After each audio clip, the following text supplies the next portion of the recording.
여러분 만나서 반갑습니다. 오전에 제가 다른 사람, 우리 다른 교회 와서 뭐라고 말하기가 굉장히 조심스러워서 말을 아꼈는데, 성가대가 너무너무 잘합니다. 장로님들하고 집사님들하고 식사할 때 그 얘기 말씀을 드렸는데 수준이 보통 아닙니다. 너무 잘하십니다. 우리 박수 한번 해드릴까요?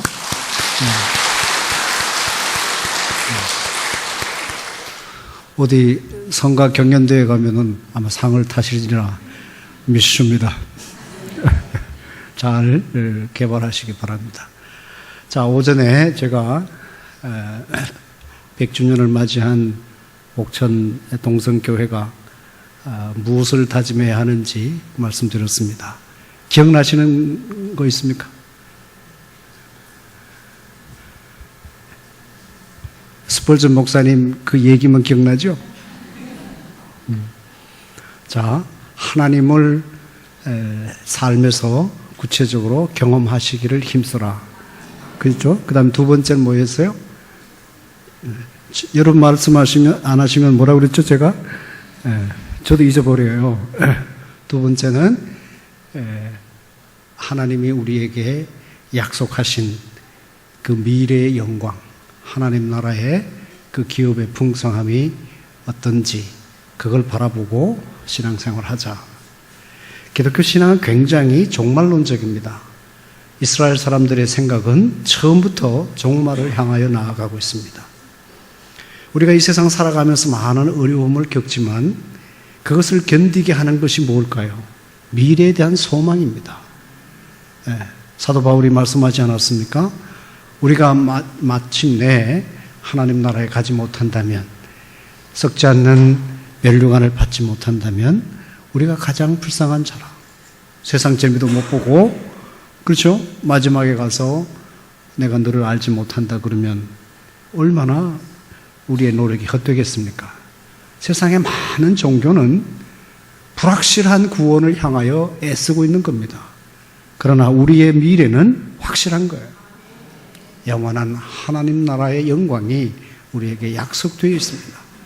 그렇기 때문에 이 땅에 살아가면서 많은 어려움이 있어도, 고난을 겪어도 이겨갈 수가 있습니다. 세상 사람들은 이것을 알지 못합니다. 그 미래에 대한 희망이, 하나님 나라의 영광이 우리에게 약속되어 있다는 그 믿음이 우리로 하여금 이 험한 환난과 어려움을 겪고 살아가게 하는 겁니다. 얼마나 복된 것입니까? 그런데 또 우리 자신을 바라보면 믿을 수가 없단 말이에요. 그래서 사도 바울은 뭐라고 그랬어요? 하나님의 능력을 바라보라. 하나님이 우리의 믿음의 삶 가운데서 얼마나 놀랍게 일하셨는지 우리는 이미 경험해서 알고 있습니다. 뿐만 아니라 그 하나님의 놀라운 능력이 예수 그리스도를 죽은 자 가운데서 살아나게 하시고 만물의 주가 되게 하셨어요. 그리고 교회의 머리가 되게 하셨고, 교회를 통하여 그리스도의 충만함이 세상 사람들에게 증거되게 하시겠다고 누가 약속했어요? 하나님이 그렇게 약속하셨어요. 하나님이 그렇게 하신다는 말이에요. 그 하나님의 능력을 바라보면 개인적으로, 공동체적으로 힘들고 어려워도 잘 견디어갈 수가 있습니다. 자, 그런데 이제 100주년을 맞이해서 그냥 기념만 하는 것이 아니라 결단해야 돼요. 무엇을 해야 되는가? 무엇을 꿈꿔야 되는가? 우리가 꿈꿔야 할 것이 무엇인가? 무슨 비전을 가지고, 무슨 계획을 가지고, 무슨 방향으로 어떻게 노력해야 할까? 그걸 결단해야 돼요. 공동체가 또 개인적으로 결단하셔야 됩니다. 자, 이런 결단을 앞두고 있는 우리들에게 하나님은 말씀하십니다. 이 꿈을 구체적으로 실현하기 위해서, 이루어가기 위해서는 우리가 어떻게 해야 되는가? 요셉의 생애를 통해서 우리는 귀한 가르침을 받을 수 있습니다. 여러분, 요셉 얘기 수없이 들으셨을 겁니다. 잘 아시죠? 17세 때부터 요셉은 온 세상을 다스리는 그런 꿈을 꿉니다. 자세한 얘기는 하지 않겠습니다. 그런데 그 꿈 때문에 요셉은 수없는 시련과 고난의 과정을 겪어갑니다. 잘 아시죠? 형들로부터 시기와 질투를 받습니다. 버림을 받죠.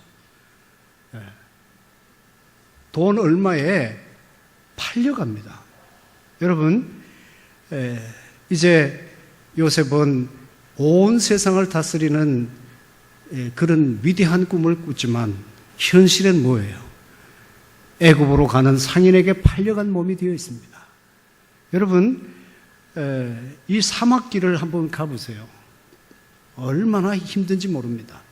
여러분, 다녀오신 경험이 있는 분 계시겠지만 낮에는 너무너무 뜨겁습니다. 햇빛을 받아들이는 것이 없잖아요. 그리고 밤에는 아주 무서울 정도로 춥습니다. 그런 아주 혹독한 환경에서 거의 한 일주일 이상을 걸어가죠. 애굽에 도착합니다. 목표지에 이르렀으니까 얼마나 기분이 좋겠습니까? 그러나 이 사람은 노예 시장에 갑니다. 여러분, 누가 나를 사갈까? 어떤 주인에게 내가 팔려갈까? 그런 신세가 되고 있어요. 마침내 그 애굽 왕, 그 바로죠. 바로의 시위대장인 보디발에게 팔려갑니다. 여러분, 우리가 만약에 그와 같은 상황에 있다고 생각해 보십시오. 가정해 보세요. 온 세상을 다스리는 위대한 꿈을 꾸는 난데 어떻게 현실이 이럴 수 있는가? 남의 종살이를 하는 신세가 되어 있는가? 아마 저 구석진 자리에 앉아서 신세 타령만 했을 겁니다. 옥천 동성교회 교회는 안 그럴 것 같아요. 그런데 요셉은 그렇지 않았습니다. 열심히 일했습니다. 가정의 모든 일을 책임지는 지위에까지 이르게 됩니다.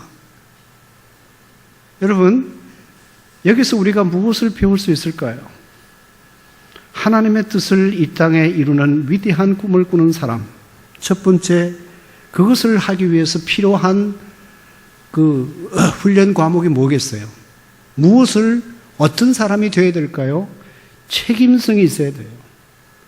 신세 타령하지 않고 환경 탓하지 않고 자기 주어진 일에 최선을 다하는, 자기가 맡은 일을 성실하게 감당하는 그 책임성을 인정받게 되죠. 여러분, 먼 미래의 위대한 꿈만 꾸면 안 됩니다. 그 꿈을 실현하기 위해서는 나에게 주어진 일이 무엇이든지 그것을 책임있게 감당할 만한 사람이 되어야 돼요. 하나님의 계획은 우리가 이 땅에서 잘 먹고 잘 사는 것이 아니라 하나님의 일을 할 만한 사람, 그런 사람으로 훈련하는 것이 우선적인 관심입니다. 이것을 놓치면 신앙생활에 실패합니다. 우리는 샤머니즘적인, 무속신앙적인 그런 품성, 그런 심성이 있기 때문에 신앙생활하는 목적이 뭔가? 이 땅에서 잘 먹고 잘 살기 위한 거예요. 목표하는 것을 이루면 그건 성공한 거예요. 그래서 우리 기도 제목이 뭐예요? 주시옵소서죠. 주시옵소서. 그냥 하면 안 되니까 S자를 강하게 해가지고 주시옵소서. 여러분, 그러나 하나님의 입장에서는 과연 이 사람이 하나님의 일을 할 만한 사람인가? 하나님의 일을 하기에 부족함이 없는 그런 사람인가? 그런 인격인가? 그런 성품을 가진 사람인가? 그것을 먼저 생각하신답니다. 오늘날 우리 한국 교회가 많은 부흥을 이루었습니다. 그런데 과연 세상에서 빛과 소금의 역할을 감당하고 있습니까?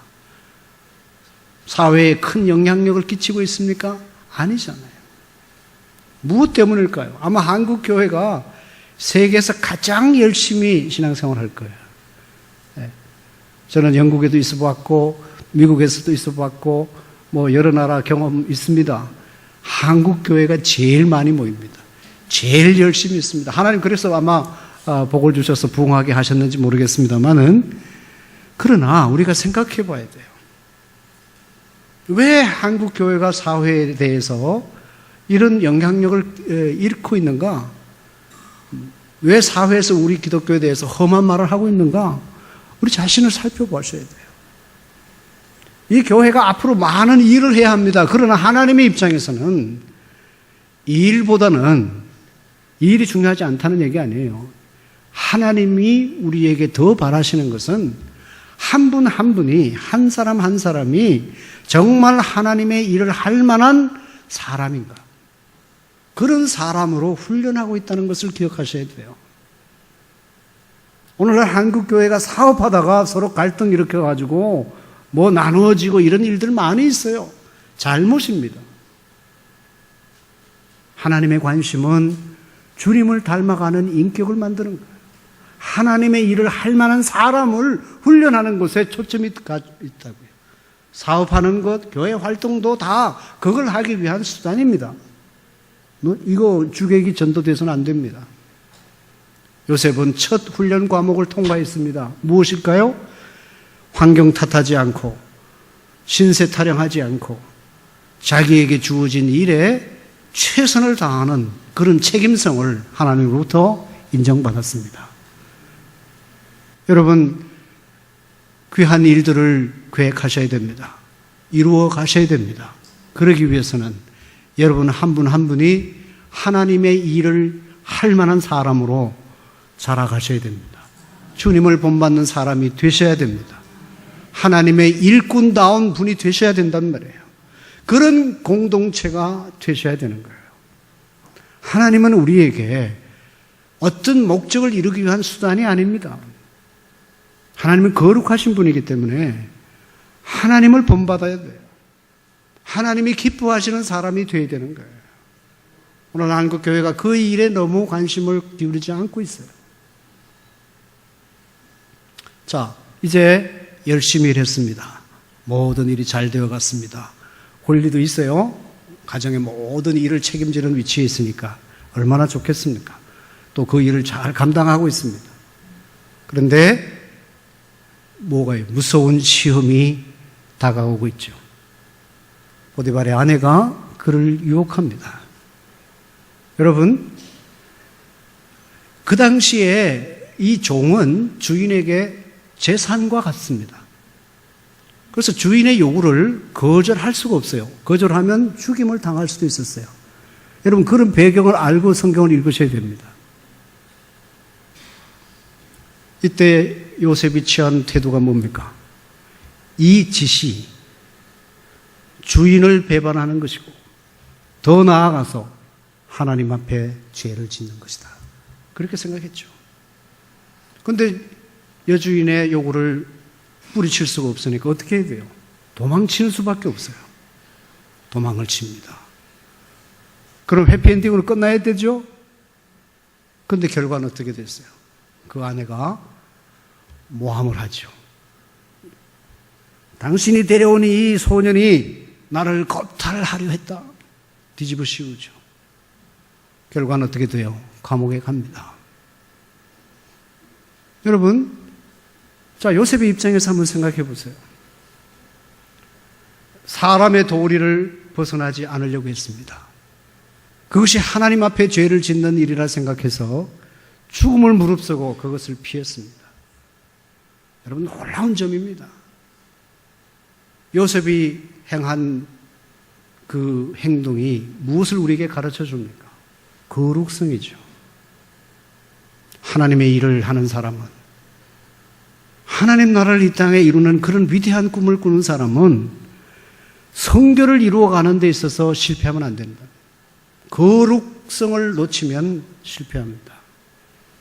죽음을 무릅쓰고도 하나님 앞에 거룩한 삶을 살기를 힘썼습니다. 하나님 앞에 어찌 내가 이 죄를 지으리요? 여러분, 하나님의 뜻을 이루려 하는 개인이나 옥천 성도교회 이 교회나 공동체나 거룩성을 놓치면 안 됩니다.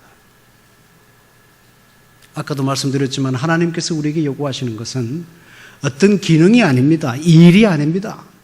우리 자신을 원하시는 거예요.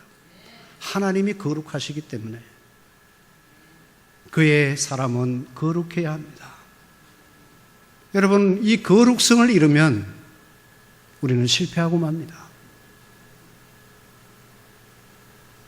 이스라엘 백성을 하나님이 애굽에서 해방시킨 목적이 무엇입니까? 출애굽 자체가 목적이 아닙니다. 여러분 성경 읽어보셨잖아요? 그들을 구원하는 목적이 뭡니까? 출애굽 19장 1절 6절에 나오죠. 너희로 하여금 거룩한 백성 만들기 위함이라. 하나님의 복을 세상 사람들에게 전파하는 제사장 나라 만들기 위함이라. 왜 그럴까요? 계속해서 하나님이 이스라엘 백성에게 말씀하시는 것이 무엇입니까? 내가 거룩하니 너희도 거룩하라. 하나님의 품성이 거룩이에요. 거룩을 놓치면은 여러분 영성을 잃어버리고 맙니다. 거룩을 놓쳐버린 교회는 하나님의 영광을 드러낼 수가 없습니다. 맡기신 일들을 감당할 수가 없습니다. 그런데 오늘날 한국 교회는 이 거룩에 대해서 너무 쉽게 생각해요. 그것도 이상하게 종교개혁자들이 우리에게 물려준 신앙의 유산, 믿음으로 의롭다함을 받는다. Justification by faith. 우리가 뭐 어차피 행위로 구원 얻는 거 아니고 하나님의 은혜로 구원 얻는 거 아니냐? 그래서 거룩을 아주 쉽게 생각해요. 그래서 예수 믿고 하나님의 백성이 된 것을 뭐로 생각합니까? 믿으면 구원 얻는다고 그러니까 믿어보자. 어떤 믿음으로 하나님이 구원하실까? 그게 늘 궁금한 거예요. 그래서 난 예수님을 주님으로 믿습니다. 이런 믿음 가지고 하나님이 나를 구원하실까? 그게 확신이 안 드니까 어떻게 돼요? 믿습니다 하는 거죠. 그렇죠? 믿습니다. 여러분 그냥 믿습니다 하고 믿습니다 하고 뭐가 달라요? 중요한 건 뭐예요? 내가 믿습니다가 중요합니까? 하나님이 그 믿음을 인정하는 것이 중요합니까? 하늘 법정에서 하나님이 받아들이느냐 안 받아들이느냐 중요하지, 내가 아무리 심리적인 확신을 가지고 믿습니다 하는 거하고 중요하지 않단 말이에요. 여러분 지금도 유병헌 일을 따라가시겠어요? 그게 구원파 아닙니까? 믿습니까? 글쎄요, 확신이 안 되는데요. 당신 구원 못 받았어요. 저쪽으로 가세요. 저 안성 근처에 있어요. 요새 이제 TV 여론 때문에 그렇지만은, 거기 많이 따라갔어요. 중요한 것은 하나님이 인정하느냐는 거예요. 그래서 믿음을 조건으로 생각하기 때문에 믿습니다를 그런 걸 자꾸 거기에다가 초점을 두는 거예요. 아닙니다. 하나님이 구원을 값없이 베풀어 주시는 거예요. 그게 은혜예요. 그런데 하나님이 하늘 법정에서 우리의 죄의 책임을 묻지 않는다? 어떻게 아느냐? 알 길이 없잖아요. 하늘 법정이니까. 하늘나라에서 하나님이 하시는 거니까. 그래서 그것을 알게 하는 것이 뭐예요? 바로 그게 믿음이에요. 그 믿음은 조건이 아니라 방편입니다. 여러분 여기 KBS 1에 전파가 있을까요? 없을까요? 영안이 어두워서 잘 못 보시는가 봐요? 여기 KBS 1에 전파가 있습니다. 그래서 채널 9를 맞추면 TV에 나오잖아요. 못 볼 뿐이죠. 채널이에요, 채널. 우리에게 다가오는 길이란 말이에요. 믿음은 내가 무슨 가지는 게 아니고 하나님이, 그것도 이 에베소서 2장 8절에 보면 값없이 주는 선물이에요. 그러니까 내가 어느 날 놀라운 진리를 깨달았지도 않았는데, 내 성품이 착하지도 아니했는데 어느 날 복음을 듣고 예수님을 주로 믿었어요. 고백했어요. 그건 뭐예요? 바로 하나님이 나를 구원하셨다는 증거로 보이신 거예요. 할렐루야. 그래서 감사한 거예요. 영광을 돌리는 거예요. 자, 그런데 그 이유는 뭡니까? 이렇게 은혜로 받았으니까 그냥 적당히 살아도 되는 거예요?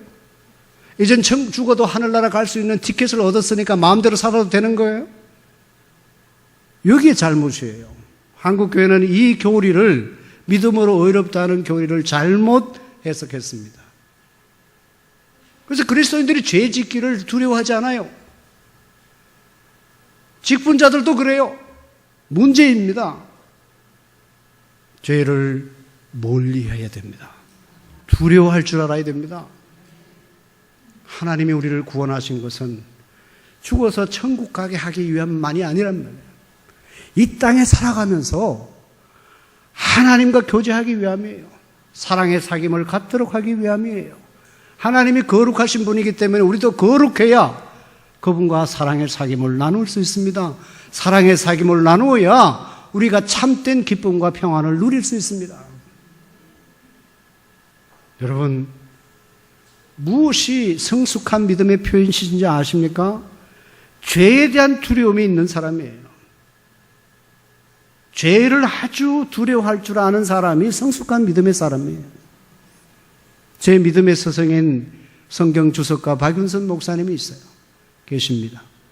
제가 그분 때문에 그분이 원장으로 계시는 신학대학원에 갔는데 이분이 50년 사역을 하고 제자들이 후학들이 기념 예배를 드렸어요.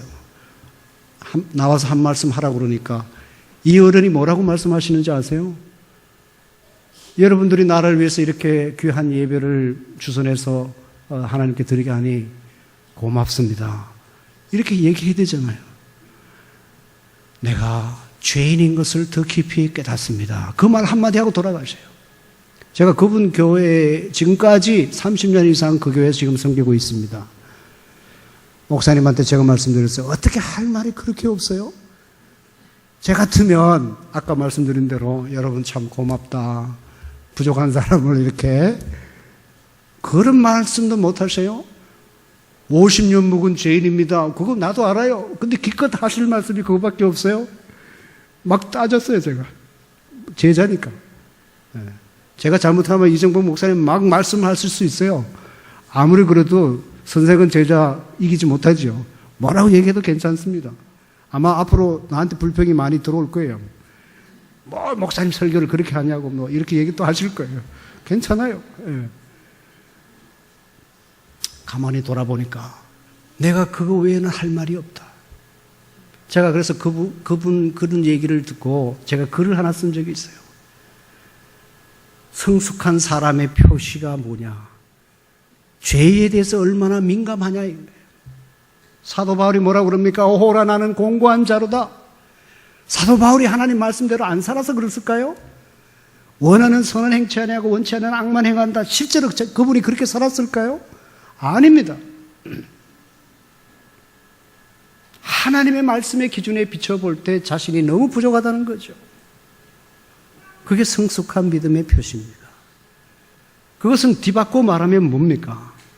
거룩에 대한 열정이 성숙한 사람의 모습입니다. 위대한 종교개혁가 요한 칼빈 선생은 이렇게 말했습니다. 거룩함에 대한 열망이 없는 사람은 하나님이 구원하기로 예정한 사람 아니다까지 얘기를 해요.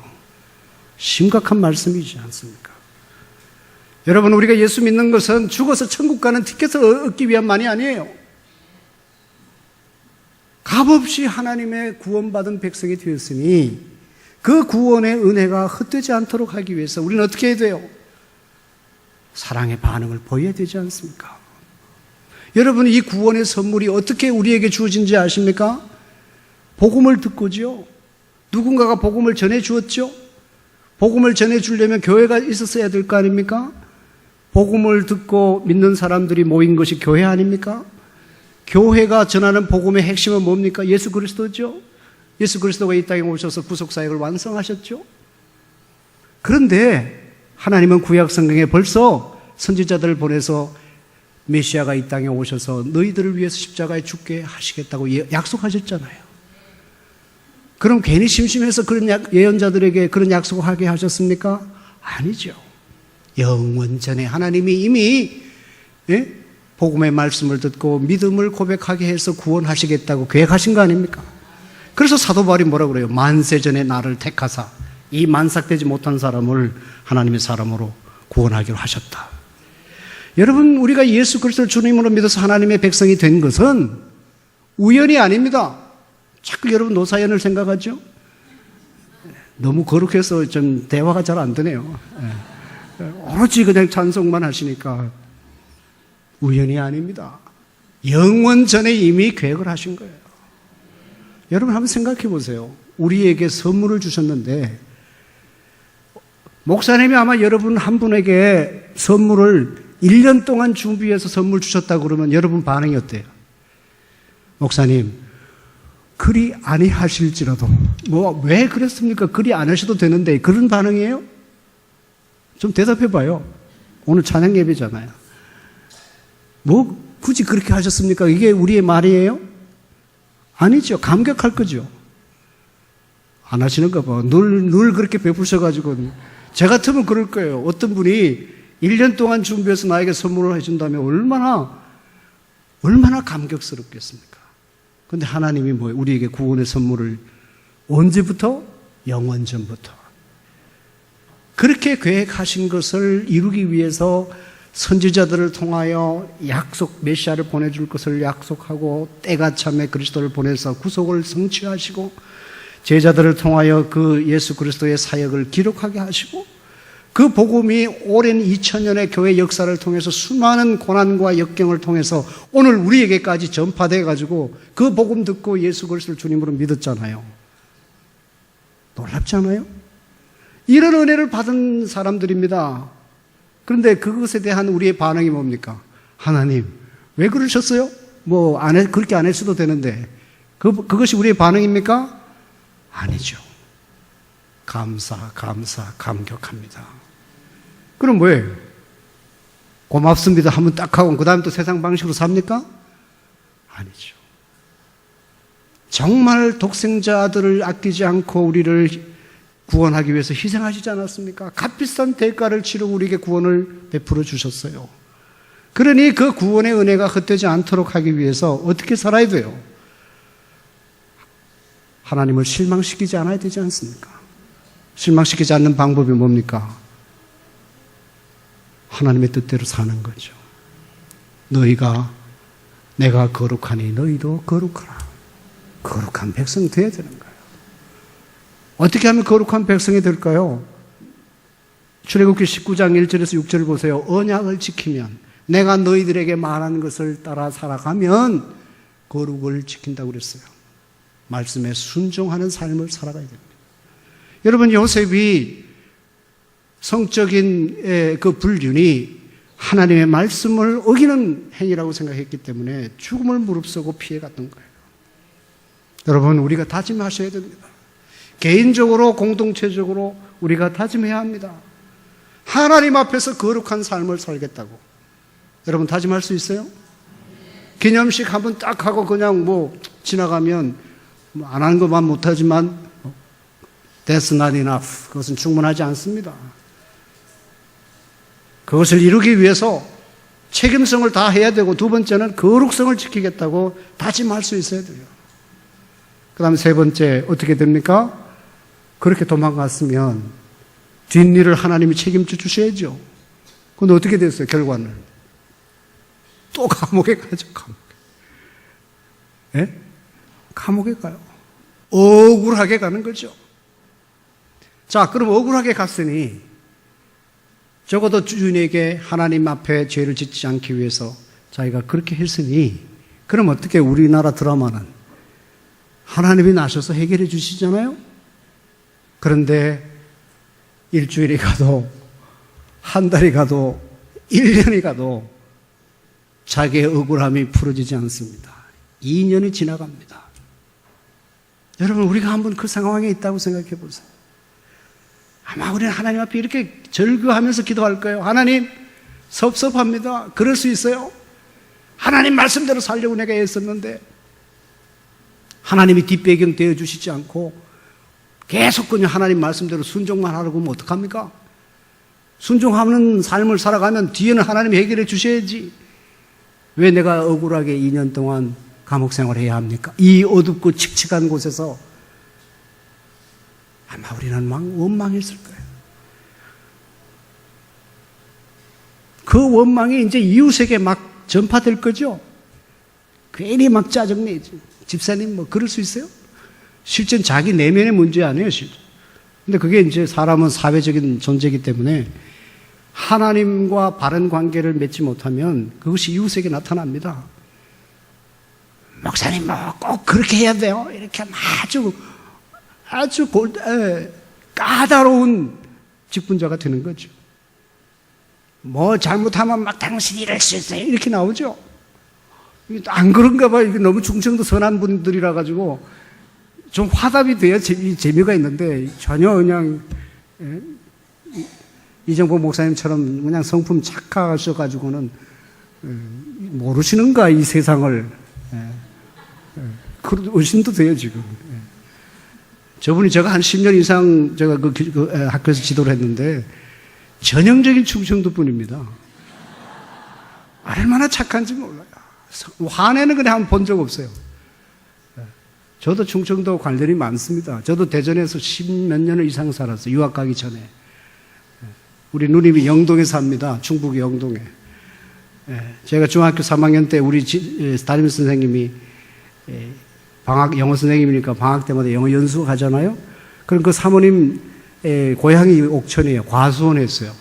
그래서 저를 거기다가 놔두고 당신은 어떻게 자기 아내 그렇게 처갓집에다가 나를 갖다 놓고 자기 서울 외대 연수하고 그러셨어요. 그래서 제가 옥천하고 관계가 깊습니다. 저 대전 사람이에요. 좀 대화 좀 하자고요. 그래도 반응이 없어요. 자, 여러분, 교회가 성결을 잃어버리면, 거룩성을 잃어버리면 nothing이에요. 아무것도 아닙니다. 그건 종교 집단이에요. 세상 사업하는 거예요. 아무리 교회가 교인 수가 많든, 아무리 뭐 놀라운 일을 하든, 하나님이 뭐 힘이 모자라서 우리에게 그걸 요구하십니까? 하나님 무슨 거지입니까? 하나님 뭐가 모자라서 우리에게 헌금을 요구하십니까? 사업하게 하십니까? 아닙니다. 말씀 한마디로 우주 만물을 지으신 하나님이, 죽은 자를 살리신 그 능력의 하나님이 뭐가 모자라서? 아닙니다. 거룩한 백성 만들기 위한 훈련 과목입니다. 우리를 지으신 분이기 때문에 우리를 누구보다도 잘 아시잖아요. 자, 이렇게 감옥에 갔으니 얼마나 힘들겠어요. 근데 보세요. 요셉은 하나님 원망했다는 기록 없어요. 잘 성경 읽어보세요. 원망하지 않았습니다. 묵묵히 그곳에서도 자신이 해야 할 일을 최선을 다해서 감당합니다. 그래서 그 감옥에서 뭐예요? 인정받죠? 인정받아요. 그래서 나중에 그 감옥의 모든 일을 책임 맡은 사람이 되잖아요. 여러분, 우리 같으면 아마 어려운 환경이 부닥치면 좌절에 이를 수 있습니다. 개인적으로도 그렇고 이 교회가 이제 앞으로 기도하면서 놀라운 일을 계획하고 추진해 가는데 어려움이 있단 말이에요. 그 어려움은 뭐예요? 이유 없죠. 부당한 결과죠. 그럴 때 우리는 막 그냥 짜증낼 수 있어요. 하나님께 원망할 수 있어요. 그러나 요셉은 그렇지 않았습니다. 무엇이 도대체 요셉으로 하여금 묵묵히 하나님의 때를 기다리게 할 수 있었을까? 한번 생각해 보시자고요. 하나님을 바라봤기 때문이에요. 내가 지금은 알지 못하지만은 하나님이 정하신 때가 있을 것이다. 하나님의 계획이 있을 것이다. 그걸 받아들였어요. 그걸 신학적으로 뭐라고 그런가 하면은 하나님의 주권을 인정한다는 얘기예요. 여러분, 우리가 세상 살아가면서 알지 못하는 일들이 얼마나 많습니까? 자기 계획대로 안 되면 그냥 그 스트레스가 쌓여가지고 조울증, 우울증에 걸려서 마지막에 극단적인 행동을 하지 않아요? 묻지마 범죄를 저지르지 않습니까? 결국은 무엇입니까? 예수 믿는 사람이 그렇지 않은 사람과 다른 점은 어떤 일을 당하든지 하나님의 뜻에 맡기는 거예요. 하나님의 계획이 있을 것이라고 받아들이는 거예요. 내가 알지 못하지만 내 삶의 현실이 어렵지만 하나님의 뜻이 있을 것이다. 그때를 기다리는 거예요. 그것도 뭐예요? 부당한 현실에 대해서 묵묵히 기다리는 거예요. 여러분, 이것이 신앙입니다. 초신자는요, 기도하는 대로 하나님이 즉각 응답하십니다. 제 아내가 늘 그래요. 기도하면 그대로 그냥 응답이 된대요. 저는 솔직히 기도하면 굉장히 시간 오래 걸리거든요. 그래서 어떨 때는 저보고 목사가 기도하냐고 막 질책을 해요. 그래서 내가 그렇게 설명합니다. 당신은 초신자야. 만약 그거 안 받아주면 틀어지니까. 애들한테 요구할 때 바로 돌아줘야지. 예? 틀어진다는 말, 삐친단 말이에요. 삐치니까 제깍제깍 들어주는 거지. 나는 뭐예요? 즉시 안 들어줘도 저놈은 기다릴 사람이다라고 하나님이 인정한 거죠. 그건 내가 우스갯소리가 아닙니다. 제 신앙입니다. 믿음이 오래될수록, 지도자일수록 목표를 위해서 기도할 때 하나님이 인내하게 하신단 말이에요. 예? 안 들어줘도, 자기 목적대로 안 들어줘도 기다리는가 안 기다리는가 보는 거예요. 그걸 신학적으로 하나님의 주권을 받아들이느냐 안 받아들이느냐 하나님 테스트하는 거예요. 거기에 넘어가시면 안 돼요. 요셉은 그걸 알았습니다. 자, 어느 날 여러분 오늘 성경 말씀 읽었죠? 마침 그때 그 두 관리가, 하나는 술을 책임 맡은 사람, 하나는 떡을 맡은 사람이 잘못해가지고 감옥에 들어왔죠. 보디발이 이 사람 잘 돌봐주라고 요셉에게 부탁합니다. 그 부탁을 받았으니까 열심히 돌아보지 않겠습니까? 어느 날 뭐예요? 아침에 갔더니 얼굴빛이 이상하단 말이에요. 무슨 일이 일어났느냐? 여러분, 자기가 지금 아무런 이유 없이 억울하게 감옥 생활을 하면서도 그 옆에 사람을 돌아보는 이 요셉의 마음을 보십시오. 자기가 고난의 과정을 겪어왔기 때문에 이들이 무슨 문제가 있는지를 알아채릴 만큼 관심이 있는 거예요. 무슨 일이 있었습니까? 떡 굽는 사람은 꿈을 꿨죠. 두 사람 다 꿈을 꿨는데, 술 맡은 사람은 어느 날 가지가 3개 있는 포도나무에 싹이 나고 꽃이 피고 포도송이가 열매를 맺혔어요. 그래서 바로의 잔을 가지고 그걸 짜서 바로에 갖다 줬죠. 둘째 사람은 뭐예요? 광주리에다가 그 떡을, 바로를, 왕을 위해서 떡을 구웠는데 새들이 와가지고 그 구운 떡을 다 그냥 먹어버렸죠. 이 꿈이었어요. 도대체 이 꿈이 무엇을 뜻하는가? 그것 때문에 두 사람이 근심하는 거예요. 여러분, 위대한 비전을 가진 사람은 자기 혼자 그것을 이루는 게 아닙니다. 옆에 사람을 돌아볼 줄 아는 사랑을 실천해야 되는 거예요. 오늘날 한국 사람들의 문제가 뭡니까? 너무 개인주의에 빠졌어요. 둘의 공동체의 전통이 있는데 우리는 그 공동체의 의식을 잃어버리고 말아요. 집 하나 가지면 자기 혼자 잘 먹고 잘 살려고 그러니까 우리 사회가 이 모양 된 거 아닙니까? 지위가 높을수록 국민들을 돌아보는 책임이죠. 더 열심히 일하고 봉사해야 되죠. 여러분, 교회에서 여러분 귀한 직분을 맡으신 분 계시죠? 돌아보셔야 돼요. 내가 장로, 안수 집사, 권사인데 왜 당신 내 말 안 들어? 이렇게 가면 안 돼요. 남을 살피라고. 우리 교회는 지금 무슨 문제가 있는가? 저 형제가, 저 자매가 무슨 어려움을 겪고 있는가? 살펴야 되죠. 그리고 도와줄 수 있어야 돼요. 그거 하라고 하나님 직분 세운 거예요. 요셉이 부지런히 그 일을 합니다. 꿈을 해몽해 주죠. 그 꿈은 자기를 자랑하지 않아요. 하나님 외에는 이 꿈을 해석할 사람이 없다. 그건 무슨 얘기입니까? 하나님이 자신에게 꿈을 해석해 줄 만한 능력, 은사, 재주를 주셨다는 거 아닙니까? 그래서 하나님이 주신 재능을 발휘해서 그 꿈을 해몽해 주었죠. 그 술 맡은 사람은 다시 사흘 만에 복직이 되고 떡 맡은 사람은 죽임을 당했습니다. 여러분, 여기서 우리가 또 배워야 할 교훈이 있습니다. 떡 굽는 사람에게 당신 사흘 만에 죽을 거다 그 얘기하기 쉽지 않죠? 특히 충청도 분들은 힘들걸요 아마? 예? 제가 좀 압니다. 빙둘러 얘기하지 직접 얘기 못해요. 그러나 요셉은 분명하게 얘기합니다. 여러분, 우리가 남을 섬기는 중요한 원리가 있어요.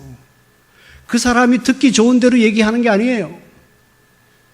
하나님이 나에게 꿈을 해몽할 수 있는 은사를 주셨으면 그 하나님의 뜻에 따라 그 꿈을 해몽해 주셔야 되죠. 살 사람에게는 산다고 얘기를 하고 죽을 사람에게는 죽는다고 얘기할 수 있어야 돼요. 하나님의 진리대로 얘기할 수 있는 그것이 바로 이웃을 가장 사랑하는 길이고 이웃을 잘 섬기는 방법입니다. 오늘날 우리 교회가 이런 모습 찾아보기가 어려워요. 너무 정치적이에요. 너무 인간적이에요. 하나님의 말씀이 기준이 되어야 됩니다. 그 말씀대로 살아가도록 하기 위해서 나에게 하나님 은사를 주셨으니까, 재능을 주었으니까, 직분을 주셨으니까 그 하나님의 뜻이 세워지도록 하기 위해서 그 은사를 써야 되죠.